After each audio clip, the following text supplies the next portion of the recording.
Sherlock Holmes, obra de Arthur Conan Doyle.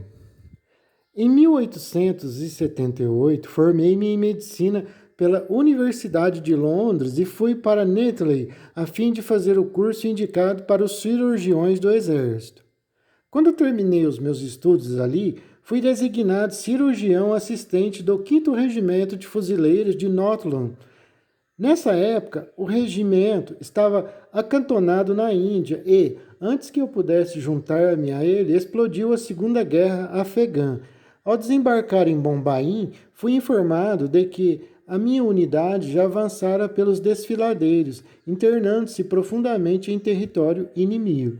Entretanto, parti com vários outros oficiais que estavam na mesma situação e conseguimos chegar sãos e salvos em Kandahar, onde encontrei meu regimento e assumi imediatamente minhas novas funções. A campanha rendeu honrarias e promoções para muitos. Para mim só trouxe infortúnios e desastres. Fui transferido de minha brigada para a de Baskerville, com a qual participei da batalha fatídica de Malquen. Ali fui atingido no ombro pela bala de um mosquete afegão que fraturou o osso e roçou a artéria subclávia. Eu teria caído em poder dos ferozes gases se não fosse a coragem e a dedicação de meu ordenança Murray, que me pôs atravessado no lombo de um cavalo de carga e conseguiu levar-me em segurança até as linhas britânicas. Abatido pela dor e debilitado pelas contínuas privações a que fora submetido, fui removido para o hospital da base de Pochway, em trem que transportava outros feridos. Ali eu me recuperava e já melhorara o suficiente para andar pelas enfermarias, até mesmo tomar um pouco de sol na varanda quando fui atacado pelo tifo, essa praga de nossas possessões indianas. Fiquei com a vida em perigo durante meses e, quando finalmente voltei a mim e entrei em convalescença, estava tão enfraquecido e tão magro que uma junta de médicos determinou a minha volta imediata para a Inglaterra. Assim fui embarcado no navio de transporte de tropas Orontes e um mês depois desembarcava no cais de Portsmouth, com a saúde irremediavelmente comprometida, mas tendo a permissão paternal do governo para tentar melhorá-la nos 9 meses seguintes. Eu não tinha conhecidos e parentes na Inglaterra, de modo que era livre como o ar, ou tão livre como pode ser um homem com uma renda de 11 shillings e 6 pence diários. Nessas circunstâncias, era natural que eu fosse atraído para Londres, a grande cloaca para a qual são drenados irresistivelmente todos os ociosos e vagabundos do Império. Fiquei ali durante algum tempo em um hotel retirado no Strand, onde levei uma vida sem conforto e sem sentido, gastando todo o dinheiro que recebia muito mais livremente do que deveria. A situação de minhas finanças tornou-se tão alarmante que eu logo percebi que teria de deixar a metrópole e me estabelecer em algum lugarejo no campo, ou modificar completamente meu estilo de vida. Escolhida a última alternativa, resolvi deixar o hotel e instalar-me em moradia menos pretensiosa e mais barata. No mesmo dia em que cheguei a essa conclusão, eu estava no bar Criterion, quando alguém bateu no meu ombro. Ao virar-me, reconheci Stanford, um rapaz que fora meu assistente em Bar. A visão de um rosto amigo no vasto deserto londrino é algo realmente agradável para um homem solitário. Nos velhos tempos, Stanford nunca fora um companheiro mais íntimo, porém eu agora o acolhia com entusiasmo, e ele também parecia satisfeito em me ver. Na exuberância da minha alegria, convidei-o para almoçar comigo no Holborn e juntos partimos em um cabriolé. Diabos, o que andou fazendo, Watson? Perguntou ele sem dissimular o espanto, enquanto sacolejávamos pelas ruas empinhadas de Londres. Está magro como um sarrafo e queimado como uma castanha. Fiz-lhe um breve relato de minhas aventuras e mal o concluíra quando chegamos ao nosso destino. Coitado! Exclamou penalizado Stanford após ter ouvido meus infortúnios. O que pretende fazer agora? Procuro um lugar para morar, respondi. Tento resolver o problema de encontrar cômodos confortáveis a um preço razoável. Curioso, disse meu companheiro. Hoje você é a segunda pessoa que me diz a mesma coisa. E quem foi a primeira? Perguntei. Um sujeito que trabalha no laboratório de química do hospital. Lamentava-se ainda essa manhã por não encontrar alguém com que dividir o aluguel dos últimos cômodos que encontrara, mas que são caros demais para suas posses. Formidável, exclamei. Se ele procura mesmo alguém para dividir a casa e as despesas, sou exatamente o homem indicado. É melhor ter um companheiro do que morar sozinho. Stanford olhou-me de modo estranho por cima dos óculos. Você ainda não conhece Sherlock Holmes, me disse Stanford. Talvez não gostasse dele como companheiro permanente. Por quê? O que há com ele? O que o desabona? Perguntei.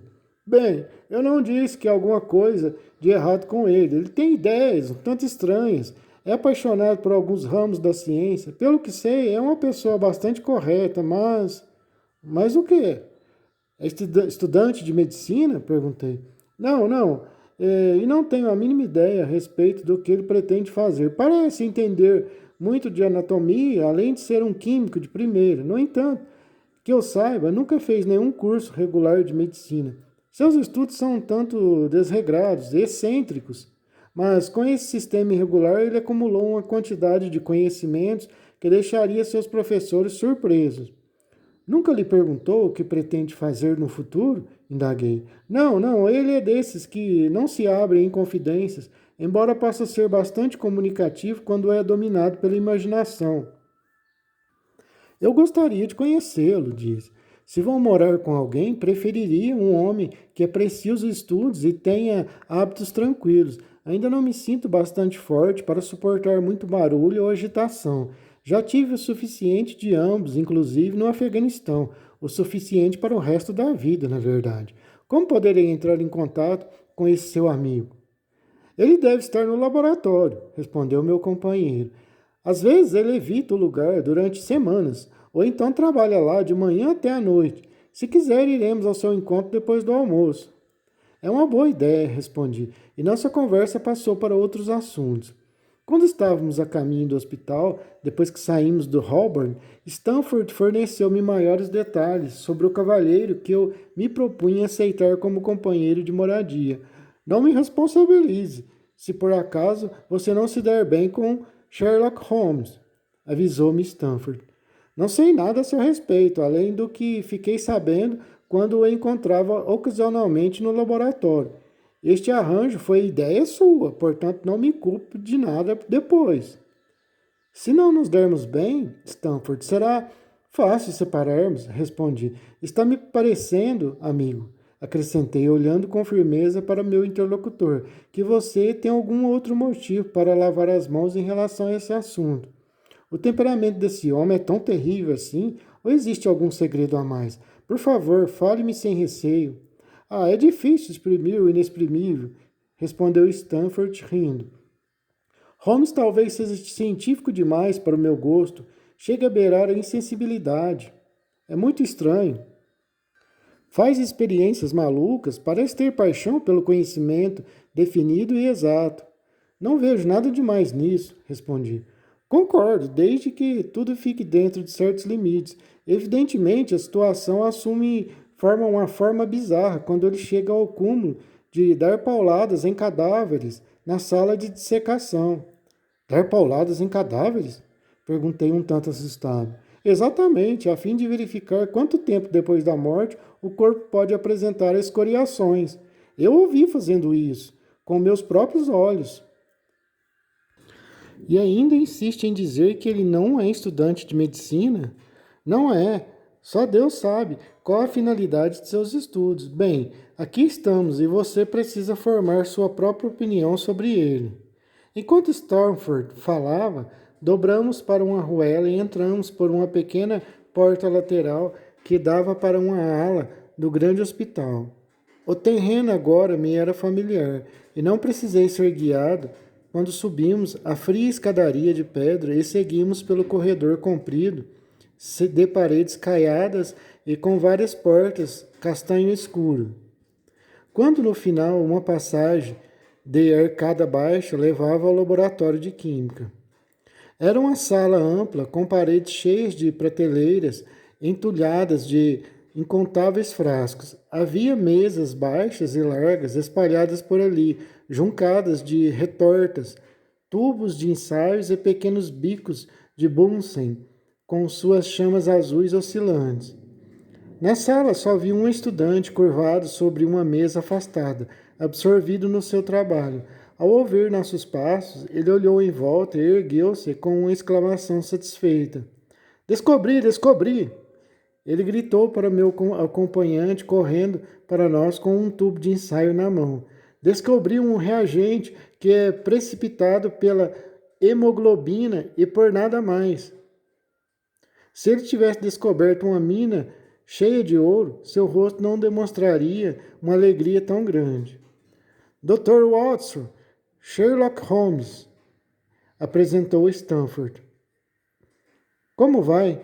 Disse ele cordialmente, apertando minha mão com uma força de que eu não o julgaria capaz. Vejo que esteve no Afeganistão, disse ele. Como é que sabe? Perguntei espantado. Não vem ao caso agora, ele respondeu, dando uma risadinha para si mesmo. No momento, a questão é sobre a hemoglobina. Percebe a importância da minha descoberta, não? Quimicamente é interessante, sem dúvida, mas na prática, respondi. Como? Meu caro, é a descoberta mais prática da medicina legal dos últimos anos. Não percebe que, com isso, teremos um teste infalível para manchas de sangue? Vem cá. Em sua ansiedade, segurou-me pela manga do casaco e me puxou para junto da mesa onde estivera trabalhando. Tomemos um pouco de sangue fresco, disse, enfiando um comprido estilete no dedo. Aparou numa pipeta a gota de sangue que saiu.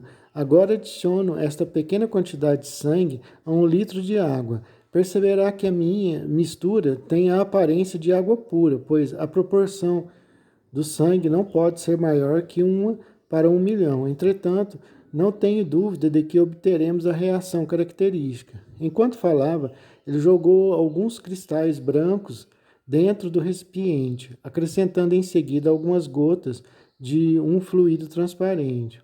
O conteúdo adquiriu imediatamente uma tonalidade escura de mogno, ao mesmo tempo que um pó acastanhado se concentrava no fundo do recipiente de vidro. "Ah, ah!" exclamou ele, batendo palmas e parecendo tão encantado quanto uma criança com um brinquedo novo. O que acha disso? Parece um teste bastante delicado, observei. Ótimo, ótimo. O antigo teste com o guaiaco era muito rudimentar e impreciso. O mesmo se pode dizer do exame microscópico dos glóbulos do sangue. Este último é inútil se as manchas já tiverem algumas horas. Isso aqui, no entanto, parece funcionar perfeitamente, seja o sangue novo ou antigo.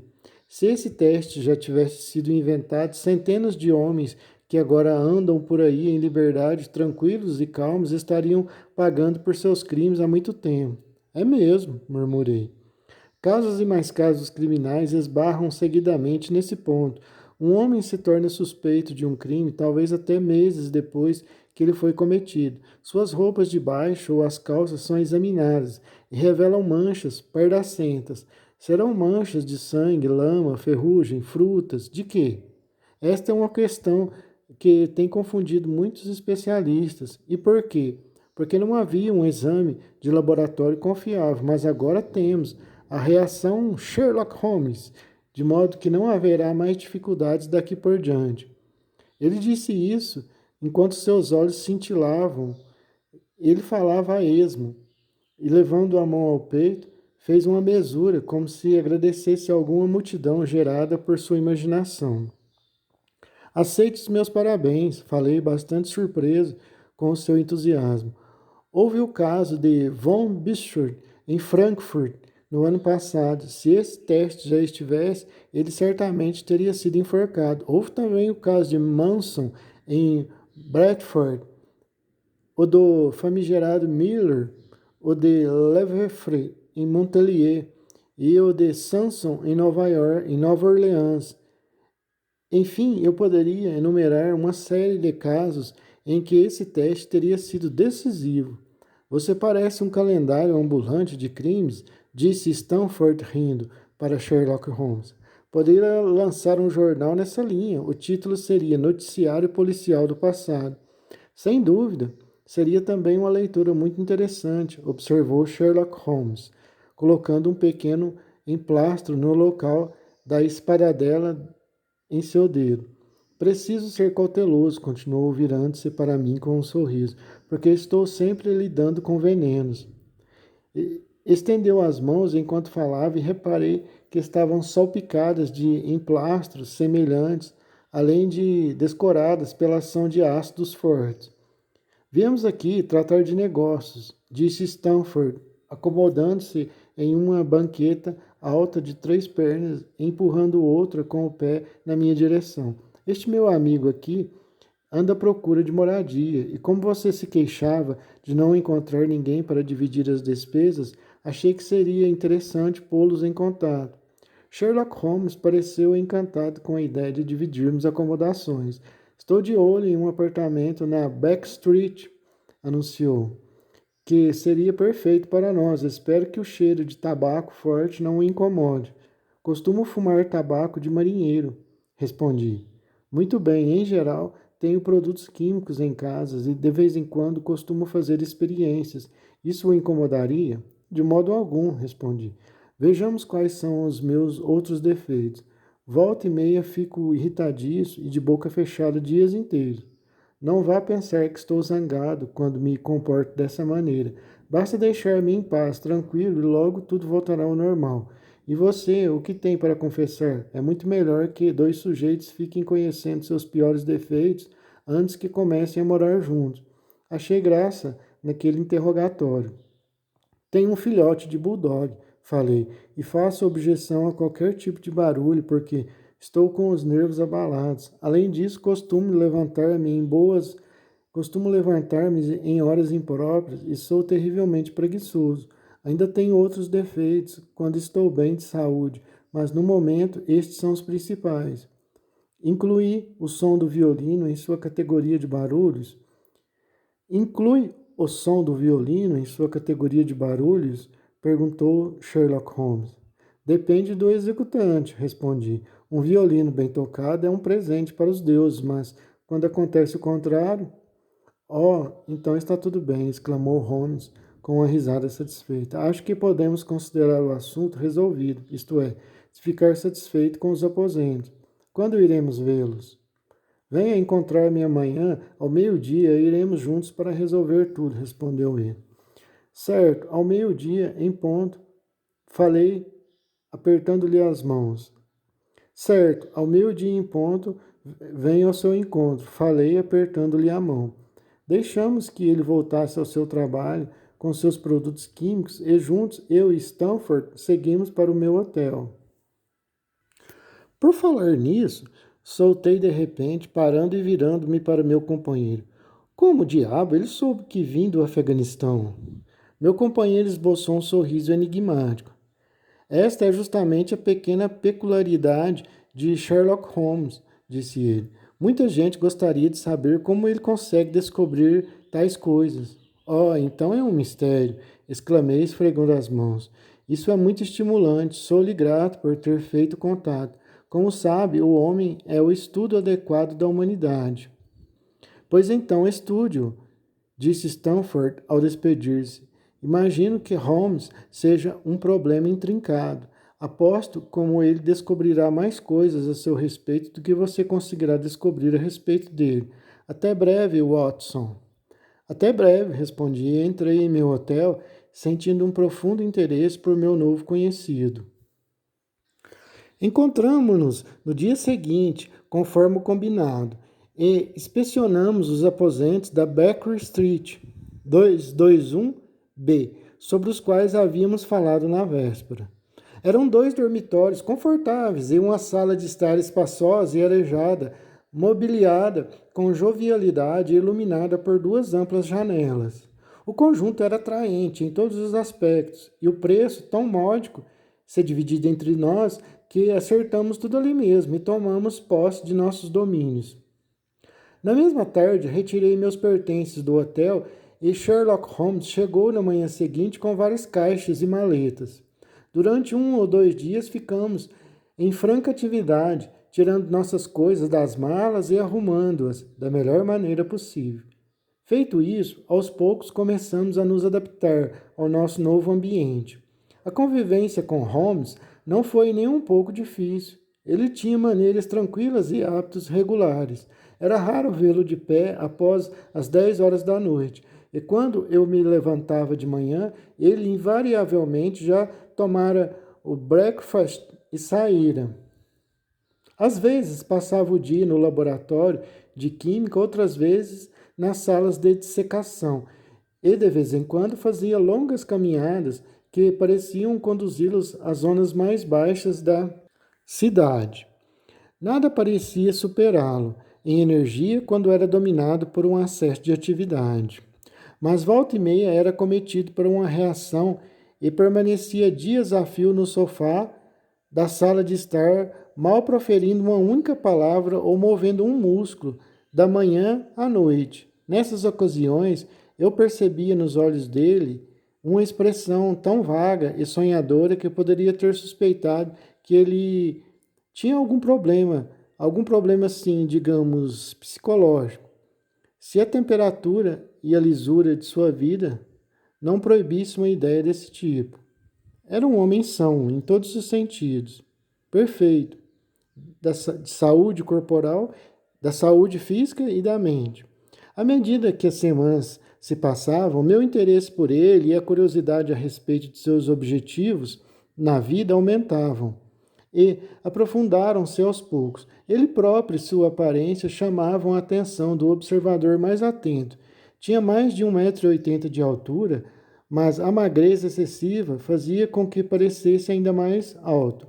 Seus olhos eram atentos e penetrantes, exceto durante aqueles intervalos de torpor a que já me referi. E o nariz delgado, aquilino, dava à fisionomia um ar de vigilância e determinação. Também o queixo, saliente e quadrado, indicava um homem decidido. Suas mãos estavam sempre manchadas de tinta e de produtos químicos, mas mostravam uma extraordinária delicadeza de toque, como tive ocasião de observar várias vezes, enquanto ele manipulava seus frágeis instrumentos de alquimista. O leitor poderá considerar-me um bisbilhoteiro, incurável, quando eu confesso o quanto aquele homem espicaçava a minha curiosidade. E com que frequência tentei descobrir alguma coisa por entre a reticência que ele mostrava em relação a tudo que lhe dizia respeito. Antes que seja pronunciada a sentença, no entanto, devo lembrar como a minha vida era monótona e que havia pouca coisa que prendesse minha atenção. Meu estado de saúde impedia que eu me aventurasse fora de casa, a menos que o tempo estivesse excepcionalmente bom, e por outro lado, eu não tinha amigos que pudessem visitar-me e assim romper o tédio daquela existência diária. Nessas circunstâncias, saudei com avidez o pequeno mistério que envolvia meu companheiro Holmes e passei boa parte do meu tempo tentando decifrá-lo. Holmes não estudava medicina. Em resposta a uma pergunta, havia confirmado a opinião de Stanford a respeito disso. Também não parecia ter feito algum curso regular que lhe desse um título científico ou lhe garantisse uma vida de entrada para o mundo erudito. Entretanto, era notável a dedicação que mostrava por determinados ramos do saber, e dentro de limites incomuns, seu conhecimento era tão extraordinariamente. Entretanto, era notável a dedicação que mostrava por determinados ramos do saber, e dentro de limites incomuns, seu conhecimento era extraordinário, vasto e minucioso, que eu ficava abismado com suas observações. Certamente, nenhum homem trabalharia com tanto afinco ou adquiriria informações tão precisas se não tivesse um objetivo definido em vista. Leitores sem método raramente se destacam pela exatidão de seus conhecimentos. e homem algum sobrecarregaria a mente com questões insignificantes, a menos que tenha bons motivos para fazer isso. A ignorância de Holmes era tão surpreendente quanto o seu conhecimento. Ele parecia não saber quase nada sobre literatura, filosofia e políticas contemporâneas. Quando citei Thomas Carlyle, certa vez, Holmes, mostrava a mais perfeita ingenuidade. Perguntou quem era ele e o que havia feito. Mas minha perplexidade atingiu o auge quando descobri por acaso que ele ignorava a teoria de Copérnico e a composição do sistema solar. Para mim, um ser humano civilizado que não soubesse que a Terra girava em torno do Sol era algo tão extraordinário que quase me recusava a acreditar. Você parece admirado, disse ele, sorrindo da minha expressão de surpresa. Pois agora que já aprendi isso, farei o possível para esquecê-lo, disse ele ainda. Esquecê-lo? Procure entender, falou. Para mim, o cérebro de um homem, originalmente, é como um sótão vazio, que deve ser entulhado com móveis que escolhemos. Um tolo o enche com todos os tipos de quinquilharia que vai encontrando pelo caminho, a ponto de os conhecimentos que lhe seriam úteis ficarem soterrados ou, na melhor das hipóteses, tão misturados às outras porcarias que ficaria difícil selecioná-los. Já o trabalhador especializado e extremamente cauteloso em relação às coisas que coloca em seu cérebro, sótão, depositará ali apenas as ferramentas que poderão ajudá-lo a realizar o seu trabalho, mas destas ele terá um vasto sortimento e todas arrumadas na mais perfeita ordem. É um engano pensar que esse pequeno recinto tem paredes elásticas que podem ser destendidas indefinidamente. Dependendo disso, chega o momento em que, para cada novo acréscimo de conhecimento, esquecemos algo que já sabíamos antes. Portanto, é da maior importância evitar que dados inúteis ocupem o lugar dos úteis. Certo, mas o sistema solar, protestei. Que importância tem isso para mim, Watson? Ele me interrompeu, impaciente. Você disse que giramos em torno do Sol. Entendo. Se girássemos em torno da Lua, isso não faria a mínima diferença para mim ou para o meu trabalho.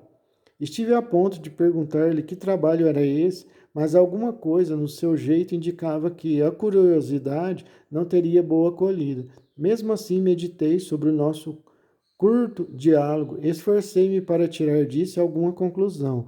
Ele dissera que não queria adquirir conhecimentos inadequados às suas finalidades. Então, todos os conhecimentos que possuíam tinham de ser úteis para ele. Mentalmente, enumerei os vários pontos em que ele se revelara excepcionalmente bem informado. Cheguei a pegar um lápis e anotá-los. Não pude deixar de sorrir quando concluí o documento. Ficou assim: conhecimentos de Sherlock Holmes. Literatura, 0. Filosofia, 0. Astronomia, 0. Política, fracos. Botânica, variáveis. Versado nos efeitos da beladona, ópio e venenos em geral, mas não sabe nada sobre jardinagem e horticultura. Geologia, práticos, mas limitados. À primeira vista, sabe reconhecer solos diferentes. Quando chega de suas caminhadas, mostra-me manchas e respingos nas calças e, por sua cor e consistência, me diz em que parte de Londres os recebeu. Química, profundos. Anatomia, acurados, mas pouco sistemáticos. Literatura, sensacionalista, imensos. Ele parece conhecer todos os detalhes de cada horror perpetrado neste século. Toca bem violino. É perito em esgrima e boxe, além de hábil espadachim. Tem um bom conhecimento prático das leis inglesas. Quando cheguei a esse ponto da minha lista, joguei-a no fogo, desanimado.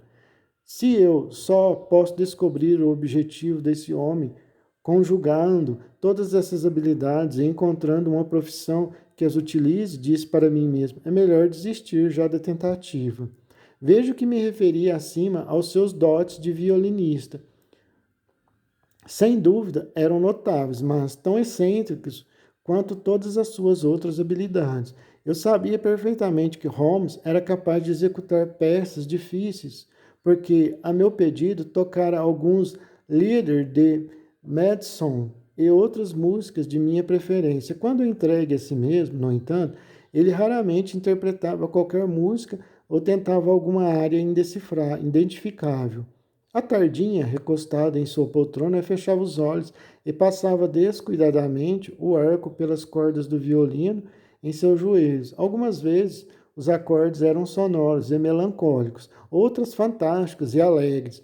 Refletiam, sem dúvida, os pensamentos que invadiam sua mente, mas eu não conseguia determinar se a música os ajudava ou se o ato de tocar era simplesmente o resultado de um capricho ou fantasia. Eu teria me rebelado contra aqueles solos exasperantes se ele não tivesse o hábito de encerrá-los tocando em rápida sucessão, séries completas de minhas peças prediletas como uma pequena compensação por testar minha paciência. Durante a primeira semana, ou pouco mais, não tivemos visitas, e eu já começava a pensar que meu companheiro também era um homem sem amigos. Mas, pouco depois, descobri que Holmes tinha muitos conhecidos nas mais variadas classes sociais.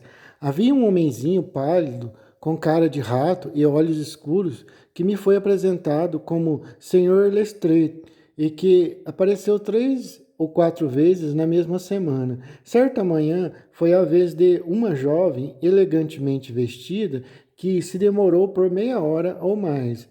Naquela mesma tarde, Holmes foi procurado por um visitante de cabelos grisalhos e ar fatigado, parecendo um negociante judeu muito excitado. Logo em seguida veio uma mulher idosa, desmanzelada e com sapatos cambaios. Ou em outra ocasião, meu companheiro teve uma entrevista com um cavalheiro de cabelos brancos, e numa outra recebeu um carregador da estrada de ferro em seu uniforme de belbutina. Sempre que surgia algum desses estranhos visitantes, Sherlock Holmes pedia para usar a sala de estar e então eu me retirava para meu quarto. Ele sempre se desculpava por causar-me este inconveniente. Preciso usar a sala como lugar para tratar de negócios, e essas pessoas são meus clientes, dizia ele. Mais uma vez surgia a oportunidade de interrogá-lo diretamente, e como antes, a discrição impedia que eu o forçasse a confiar em mim. Na época, pensei que Holmes devia ter fortes motivos para evitar o assunto, mas ele logo fez com que eu afastasse essa hipótese, ao abordá-lo voluntariamente. Estávamos no dia 4 de março, tenho bons motivos para recordar a data e levantei-me um pouco mais cedo que de costume. Vi que Sherlock Holmes ainda não terminara seu breakfast. A criada estava tão acostumada à minha demora em sair da cama que ainda não arrumara meu lugar à mesa, nem preparara o meu café. Com a petulância irracional do gênero humano, toquei a sineta e anunciei secamente que estava pronto. Em seguida, peguei uma revista em cima da mesa e tentei matar o tempo com ela, enquanto meu companheiro mastigava silenciosamente sua torrada. Deparei-me com um artigo cujo título fora sublimado. Deparei-me com um artigo cujo título fora sublinhado a lápis e naturalmente passei os olhos por ele. O título, um tanto pretensioso, era O Livro da Vida, e o artigo se propunha a demonstrar o quanto um homem observador poderia aprender por meio do exame minucioso e sistemático de tudo o que lhe caísse sobre os olhos. Tive a impressão de que aquilo era uma extraordinária mistura de absurdo e sagacidade. A argumentação era compacta e intensa, mas as deduções pareciam rebuscadas e exageradas. O autor afirmava que uma expressão momentânea, um repuxar de músculo ou um movimento dos olhos podia denunciar os pensamentos mais íntimos de um homem. Segundo ele, era impossível que alguém bem treinado na observação e na análise fosse iludido em suas deduções. As conclusões seriam tão infalíveis como tantas proposições de Euclides. Para os leigos, esses resultados pareciam tão extraordinários que, enquanto não aprendessem o método pelo qual haviam sido obtidos, considerariam o homem que chegara a eles uma espécie de adivinho. A partir de uma gota de água, dizia o autor, Um pensador lógico poderia inferir a possibilidade de um Atlântico ou de um Niágara, sem jamais ter visto um e outro ou ouvido falar deles. Assim, toda a vida é uma grande cadeia cuja natureza é revelada pela simples apresentação de um único elo. Como todas as artes, a ciência da dedução e da análise só pode ser adquirida após um aprendizado demorado e paciente, mas a vida não é suficientemente longa para permitir que algum mortal atinja a perfeição máxima nesse campo. Antes de se concentrar nos aspectos morais e mentais do assunto que apresenta as maiores dificuldades, o pesquisador deve começar pelo domínio dos problemas mais elementares. Ao encontrar um semelhante, que ele aprenda, em um relance, a distinguir a história do homem e o ofício ou a profissão que ele exerce. Por mais infantil que esse exercício possa parecer, ele aguça as faculdades de observação, ensinando para onde se deve olhar e o que procurar. Pelas unhas de um indivíduo, pela manga do seu paletó, seus sapatos, o joelho das calças, as calosidades do polegar e indicador, pelos punhos da camisa. Em cada um desses detalhes, a profissão de um homem é nitidamente revelada. Que tudo isso junto deixe de esclarecer o investigador competente é quase inconcebível. Quanto disparate! Exclamei, jogando a revista sobre a mesa. Nunca li tamanha tolice na vida. O que é? Perguntou Sherlock Holmes. Ora, este artigo, disse eu apontando com a colher ao me sentar para o breakfast. Vejo que já o leu, Holmes, pois está assinalado a lápis. Não posso negar que foi escrito com inteligência, mas ainda assim me irrita. Evidentemente, são as teorias forjadas por algum desocupado que desenvolve todos esses pequeninos paradoxos sem sair de uma poltrona. Nada tem de prático. Eu gostaria de vê-lo na barulheira de um vagão de terceira classe do trem subterrâneo para então perguntar-lhe quais eram as profissões de todos os seus companheiros de viagem. Apostaria 1000 contra um que ele não acertaria. E perderia seu dinheiro, observou Holmes calmamente. Quanto ao artigo, fui eu que o escrevi. Você? Exatamente, eu. Tenho certa tendência a observar, a deduzir. Todas as teorias que expus aí neste artigo que acabara de ler e que a você parecem tão idiotas, tão fantasiosas e imbecis, na verdade são extremamente práticas, tão práticas que dependo delas para viver. Como? Perguntei involuntariamente. Bem, eu trabalho por conta própria. Imagino que seja o único no mundo nesse ramo. Sou um detetive consultor, se é que entende o que isso quer dizer. Aqui em Londres, temos punhados de detetives oficiais e particulares. Quando estão em apuros, eles me procuram e tento colocá-los novamente na pista certa. Fornece-me todos os indícios e, graças ao meu conhecimento da história do crime, geralmente consigo descobrir e corrigir as falhas. Existe uma grande semelhança entre os delitos, de modo que, se temos todos os detalhes de 1000 casos na ponta dos dedos, seria estranho não conseguirmos desvendar o 1000º. Lestrade é um detetive conceituado. Recentemente ficou perdido ao investigar um caso de falsificação e foi isso que o trouxe aqui. E quantas outras pessoas? Lhe perguntei. Na maioria são enviadas por agências particulares de investigação. Todas são pessoas com problemas que procuram algum esclarecimento. Ouço as histórias que me contam, elas ouvem meus comentários e depois embolso meus honorários. Está querendo dizer que sem sair do quarto você consegue desatar um nó insolúvel para outros homens, embora eles próprios tenham observado todos os detalhes pessoalmente? Perguntei. Sem tirar nem pôr, tenho uma espécie de intuição nesse sentido, Watson. De vez em quando aparece um caso mais complicado que os outros, então preciso caminhar por aí e ver as coisas com meus próprios olhos. Como sabe, tenho uma boa dose de conhecimentos especiais que, aplicados ao problema, facilitam extraordinariamente as coisas.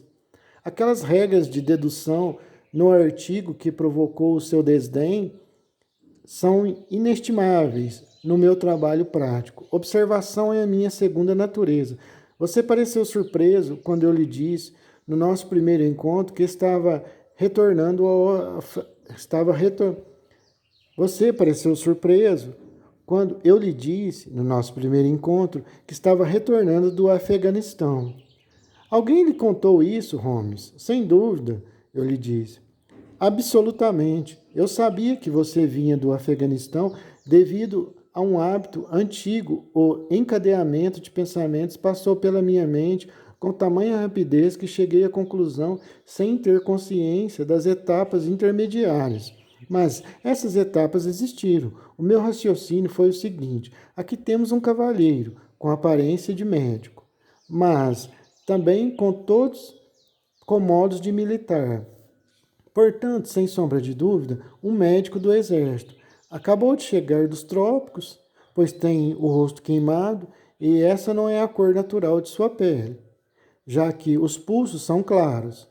Passou por privações, doenças, como demonstra nitidamente seu rosto macilento. Foi ferido no braço esquerdo, já que o mantém numa posição rígida e pouco natural.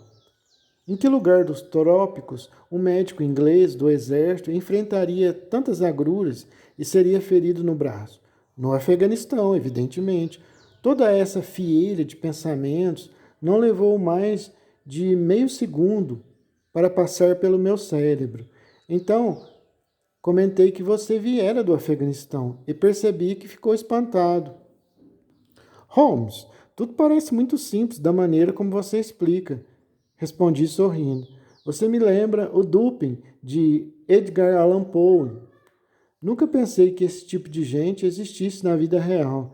Sherlock Holmes levantou-se e acendeu seu cachimbo. Sem dúvida, imagine estar me fazendo um elogio quando me compara a Dupin, observou. Bem, na minha opinião, Dupin era um tipo bastante inferior.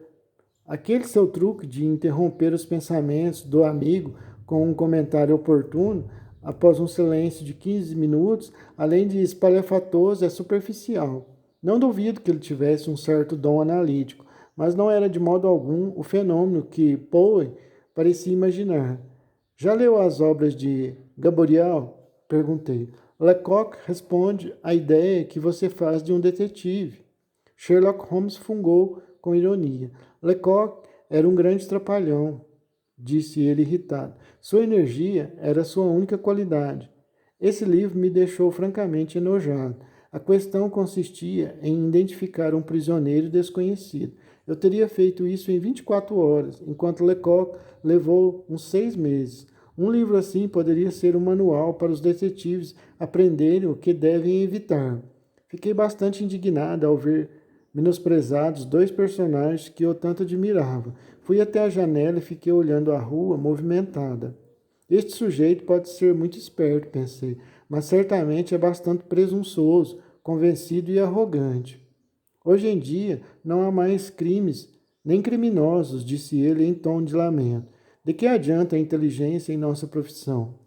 Sei muito bem que tenho capacidade para tornar meu nome famoso. Não há e nunca houve alguém que contribuísse com tamanha dose de estudo e talento natural para a investigação criminal como eu. E qual foi o resultado? Não há crimes a desvendar ou, no máximo, algum delito desajeitado com um motivo tão transparente que até um funcionário da Scotland Yard consegue resolver. Eu continuava irritado com sua maneira presunçosa de falar e achei melhor mudar de assunto. O que será que aquele sujeito está procurando? Perguntei, apontando à rua. Ao falar, Holmes levantou e foi ver o indivíduo corpulento, vestido com simplicidade, que caminhava devagar pela calçada oposta, consultando os números das casas com ansiedade. Tinha um grande envelope azul na mão e evidentemente era portador de alguma mensagem. Ah, está falando daquele sargento aposentado da Marinha? Perguntou Sherlock Holmes. Quanta fanfarronice! Você é um humorista, Holmes, disse a ele. Ele sabe que não posso confirmar. Você sabe que não posso confirmar o que disse, ainda disse a ele. O pensamento mal tinha cruzado a minha mente quando o homem que observávamos descobriu o número de nossa porta e atravessou a rua às pressas. Ouvimos a batida forte, uma voz grave no andar de baixo, e em seguida o ruído de passos firmes subindo a escada. Para o senhor Sherlock Holmes, disse ele, entrando na sala e estendendo a carta ao meu amigo. Ali estava a minha oportunidade de acabar com a sua arrogância. Ele sem nem Ali estava a minha oportunidade de acabar com a sua arrogância. Ele nem havia pensado nisso quando fez sua observação casual. Escute, amigo, falei com a voz mais branda possível. Posso perguntar-lhe qual a sua profissão? Mensageiro, senhor, respondeu de modo rude. Meu uniforme está sendo consertado. E o que fazia antes? Tornei a perguntar com um malicioso olhar de esguelha para Holmes. Era sargento, senhor, da infantaria ligeira da marinha. Sem resposta, senhor Holmes. Perfeitamente, senhor. O homem bateu os calcanhares, ergueu a mão em continência e saiu. O mistério de Lauriston Garden. Confesso que fiquei absolutamente perplexo com aquela nova prova da natureza prática das teorias de meu companheiro. Meu respeito por sua capacidade analítica aumentou de maneira considerável depois do caso. Mesmo assim, eu ainda nutria a secreta desconfiança de que tudo não passasse de um episódio previamente combinado, com o objetivo de me deixar deslumbrado. Embora não pudesse compreender qual a sua intenção ao enganar-me daquele jeito. Pensei, com certeza ele combinou com o homem, pediu a ele para vir até a nossa casa e tudo combinado, apenas para me enganar. Por quê? Pensei. Quando olhei para Holmes, ele terminara de ler a nota e seus olhos haviam adquirido aquela expressão opaca e distante que indicava abstração mental. Diabo, como conseguiu deduzir aquilo? Perguntei. Deduzir o quê? Replicou ele com petulância. Ora, que o homem era sargento reformado da Marinha. Agora não tenho tempo para bobagens, respondeu com rigidez. Depois acrescentou com um sorriso. Desculpe-me o modo rude, você interrompeu o fio dos meus pensamentos, mas talvez até seja melhor assim. Então não conseguiu perceber que aquele homem era um sargento da Marinha? De modo algum, como poderia? E sei também que aquilo foi tudo combinado. Você combinou com aquele homem para ir até a nossa casa e me passar essa brincadeira, me fazer de bobo. Watson, foi mais fácil descobrir isso do que explicar como eu sei. Se lhe pedirem para provar que 2 e 2 são 4, você talvez encontre alguma dificuldade, embora tenha certeza disso. Mesmo quando aquele homem estava do outro lado da rua, pude ver uma grande âncora azul tatuada no dorso de sua mão. Isso indicava alguma ligação com o mar. Ele tinha uma postura militar e, além disso, usava as suíças próprias da marinha. Tínhamos então um marinheiro. Notava-se nele um certo ar de importância de quem está acostumado a comandar. Você deve ter notado o modo como ele movia a cabeça, manejava a bengala. Além disso, seu rosto era o de um homem resoluto, respeitável e maduro. Um conjunto de características que me levou a acreditar que ele fora um sargento da marinha. Incrível! Exclamei. Corriqueiro, coisas bobas, disse Holmes, embora pela sua expressão eu percebesse que ele tinha ficado satisfeito com minha visível surpresa e admiração pelo seu talento. Ainda há pouco eu lhe dizia que não há mais criminosos. Tudo indica que eu estava enganado. Veja isto. Estendeu-me a carta que acabara de receber do mensageiro. Oh! Exclamei, assim que correu os olhos por ela. Isto é terrível, Holmes. Parece um tanto fora do comum. Ele observou calmamente. Poderia lê-la para mim em voz alta? Esta é a carta que li para ele. Prezado Sr. Sherlock Holmes, esta noite houve uma grave ocorrência no número 3 da Lauriston Gardens, nas proximidades da Brixton Road. Por volta de 2 da madrugada, nosso policial de ronda avistou luz nesse endereço. E como a casa estava vazia, ele desconfiou que havia algo de errado. A porta estava aberta e na sala da frente, sem nenhuma mobília, ele se deparou com o cadáver de um cavalheiro, bem vestido e tendo em um dos bolsos cartões de visita em nome de Enoch J. Dreber, Cleveland, Ohio, Estados Unidos. Não houve roubo e não há nenhuma pista sobre a maneira como o homem morreu. Existem marcas de sangue na sala, embora o corpo não apresente nenhum ferimento. Não imaginamos o que ele teria ido fazer naquela casa desabitada. Aliás, o caso todo é um enigma. Se puder ir até lá a qualquer hora antes do meio-dia, irá encontrar-me. Deixei tudo tal como estava, até ter notícias suas. Se não puder vir, enviarei maiores detalhes e ficarei imensamente grato pela gentileza de sua opinião. Cordialmente, Tobias Gregson. Gregson é o homem mais esperto da Scotland Yard, observou Sherlock Holmes. Ele e Lestrade são os únicos que têm valor em meio a um punhado de incompetentes. Ambos são rápidos e decididos, mas convencionais demais. Terrivelmente convencionais. Por outro lado, há uma grande rivalidade entre eles e são ciumentos, como duas beldades profissionais. Haha, a coisa promete ser divertida, se Gregson e Lestrade forem designados para o caso. Era espantosa a calma com que ele murmurava aquilo. Sem dúvida, não há um momento a perder, exclamei. Desço e chamo um coche para você. Ainda não tenho certeza se irei ou não. Sou o sujeito mais incuravelmente preguiçoso que já houve neste mundo, embora possa ser bastante ativo quando estou disposto a isso. Ora, mas esta é justamente a oportunidade que esperava, Holmes. Meu caro amigo, que diferença faz para mim? Supondo-se que eu resolva todo o caso. Deixe-o resolvido. Pode ter certeza de que o crédito será todo de Gregson e de Lestrade e companhia. É isso que acontece quando não se é um investigador oficial. Bem, mas ele pede a sua ajuda, Holmes, falei-lhe. É verdade, Watson. No fundo, sabe que sou superior a eles e reconhecem o fato, mas seria capaz de cortar a língua antes de admitirem a mais alguém. Enfim, sempre podemos ir e dar uma espiada por lá. Trabalharei à minha maneira, sem ajuda. Se não conseguir nada, pelo menos rirei deles. Vamos. Enfiou sobretudo e passou a movimentar-se de uma maneira que indicava que a apatia de antes fora substituída por um acesso de uma enorme energia. Peguei o seu chapéu, disse.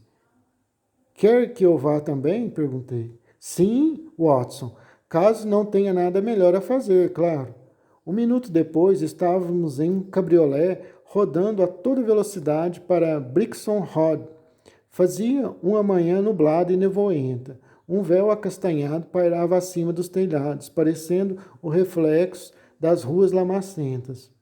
Meu companheiro estava na melhor disposição de ânimo, tagarelando sobre violinos de Cremona e a diferença entre um Stradivarius e um Amati. Quanto a mim, permanecia calado, porque o mau tempo e o assunto melancólico em que estávamos envolvidos me deixavam deprimido.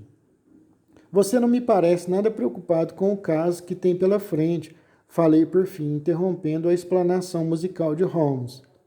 Por enquanto, ainda não dispomos de dados, Watson, ele respondeu. É um erro capital formular teorias antes de contarmos com todos os indícios. Pode prejudicar o raciocínio. Em pouco tempo terá os seus dados, observei apontando com o dedo. Esta é a Brixton Road. Se não me engano, aquela é a casa. Tem razão. Pare, cocheiro, pare. Ainda estávamos a uns 100 metros de distância, mas ele insistiu em descer ali mesmo, de modo que fizemos a pé o resto do trajeto. O número 3 de Lauriston Garden tinha uma aparência agourenta e ameaçadora. Era uma das 4 casas que ficavam um pouco recuadas da rua, sendo 2 ocupadas e 2 vazias.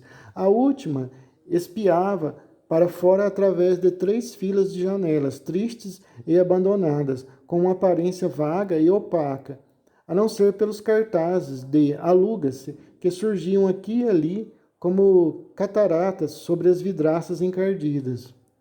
Havia um pequeno jardim salpicado de plantas raquíticas entre cada uma das casas e a rua, cortado por um estreito caminho amarelado, parecendo ser uma mistura de saibro e argila.